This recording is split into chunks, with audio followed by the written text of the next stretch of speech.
Jon Allen tore his pec. It absolutely sucks. I feel terrible for Jon. He has been through a lot.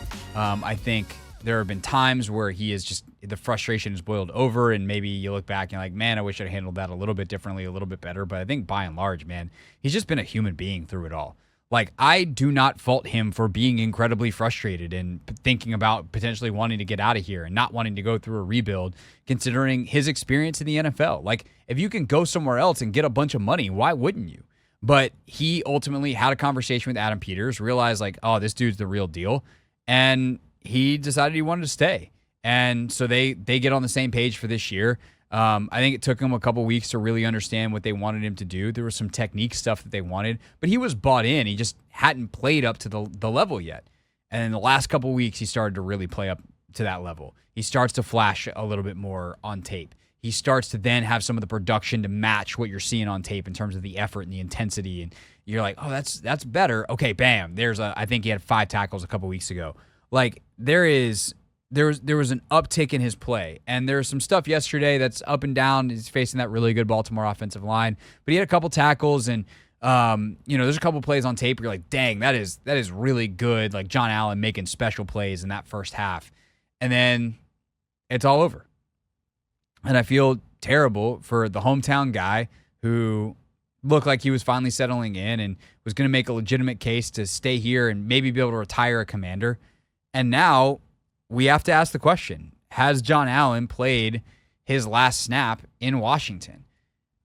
I'm curious what you guys think, / what you guys want at 301-230-0980.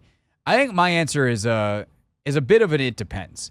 Because I think there's the obvious fact that Johnny Newton is drafted at the same position with a pretty freaking high draft pick. He's basically a late first rounder drafted in the 30s.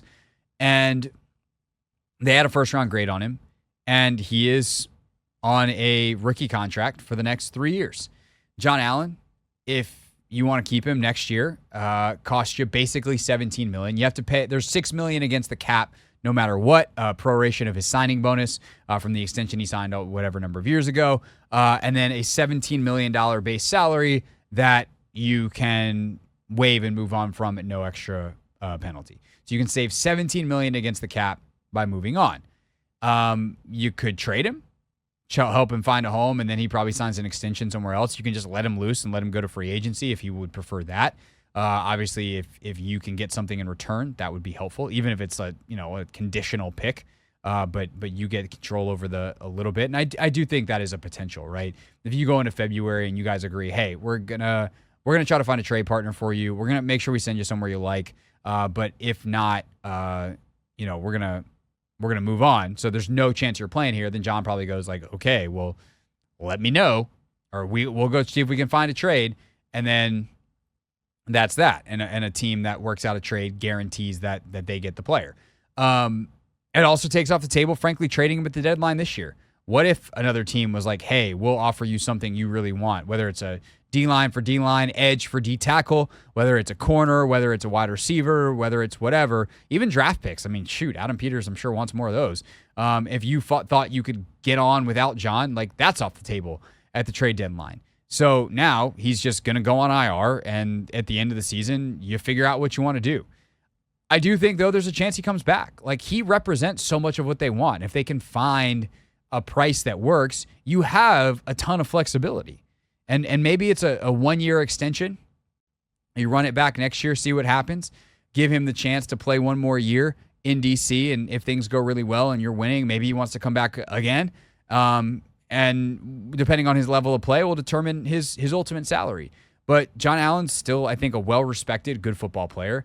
But when you need defensive end, when you need corner, expensive positions, you're going to obviously address some of that in the draft next year. But can you find someone in free agency to give a bunch of money to in an offseason where you're going to have as much or more cap space than every other team in the league? And so realistically, if you have Duran for at least next year, if you have Newton ready to be a star for you, you need to spend your resources somewhere else. Like, that's just responsible team management.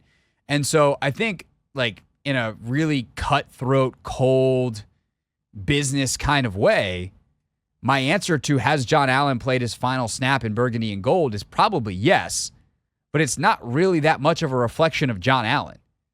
It's just what the chart says, if you will. It's, hey, you were the guy that signed first. In this chronology, the year over year of our rebuild, we can move on from you and save $17 million. And I guess what I mean by this more specifically is if Duran and John's contracts were switched, injury or not, I'd say the same thing about Duran Payne. It's not really about specifically, oh, Jon Allen is not good or not worthy of keeping around. It's this roster was poorly built by the previous administration, and based off their chronology and where they've spent resources in their first year in charge, they being Adam Peters, Lance Newmark, and his crew, the right thing to do is to move on. I wish nothing but the best for Jon. I hope that he still comes on the Junkies here on the Team 980 every single morning or every Tuesday at 9 o'clock and gives his take on the team. Because I think he is wired correctly. I think he's got a great mindset. I know people have questioned it, but I just, it's not what I see when I watch the guy. It's not what I see when I listen to the guy. I remember covering him as a rookie and coming out of, I remember going on the Junkies when I was the beat reporter for the Fan after his rookie season, and the way he took accountability coming out of Alabama that Nick Saban way.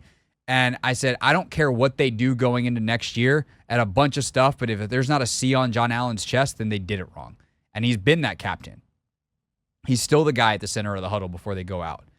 And for that to still be the case with some of the other voices, I think finally he's got more support.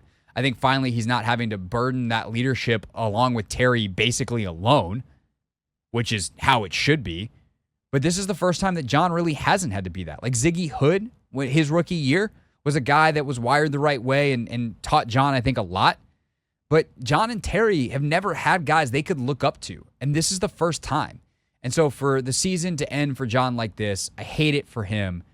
But if I'm going to answer the question realistically, based off where the contracts go and purely the logistics of all this, I think Jon Allen probably has played his last snap in Burgundy and Gold.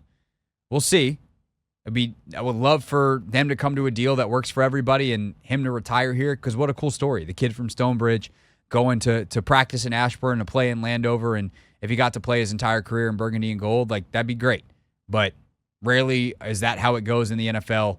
It stands for not for long, and sometimes that can be your whole career or just your stint with the team, even if things look like they were turning a corner as recently as last week for Jon and how he was playing this season. This is the Hoffman Show on the Team 980 and the Odyssey app.